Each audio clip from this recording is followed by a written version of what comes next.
Hey, so I just got back from seeing John Wick Chapter 3, Parrabellum, and even though it wasn't quite what I was expecting the action to be much more frequent than it was, when in reality it just ended up being the same amount of action as in the other two.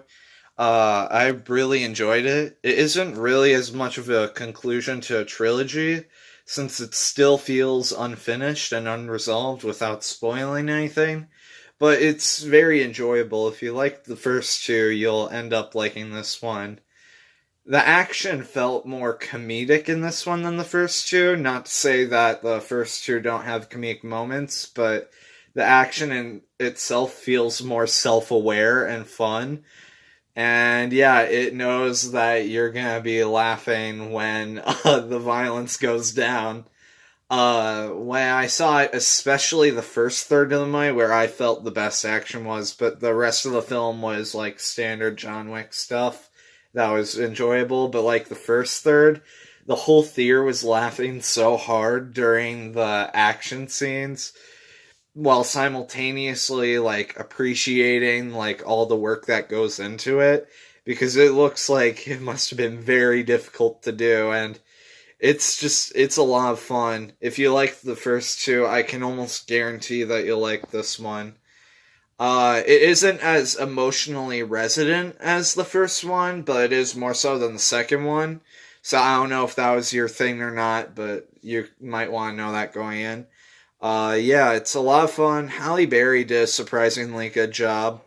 The rest of the players that you'd expect to come up in the movie do come up and do fairly well. The visuals are very stylish and look gorgeous. And yeah, there's a ton to like about the movie. And yeah, I'd recommend seeing it for sure if you like the first two. It's a pretty solid trilogy overall. Yeah, I've kind of stopped doing like what I've been labeling as instant movie reviews. So I've been doing like countdowns and stuff, like more recent ones styled like this. I'm probably gonna be doing like ranking years and movies in between those. But if I were to give this one a score out of 10, I'd probably give it a 9 out of 10. Since we're doing new layout, kind of, I figured I could add like ratings out of 10 to just tell you how much I enjoyed it.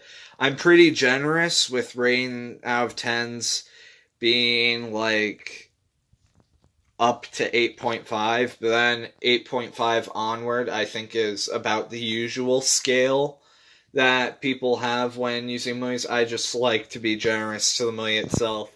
But if it scores an 8.5 or higher, that means that I really, really liked it and that it's one of the must watches in my book. And yeah, if it's a 9 out of 10 or higher, then that means you absolutely have to see it. And I reserved 10 out of 10s just for the movies that I felt like were masterpieces. They aren't perfect per se, but I felt like they did everything that they could and left a lasting impact on me. So yeah, I'm trying to think if there's anything else I should address in this.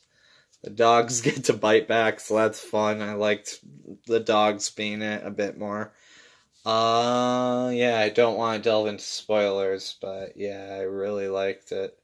Oh yeah, also, I'm especially generous with, like, my 5-star rating system, so this one I'd definitely give a 5.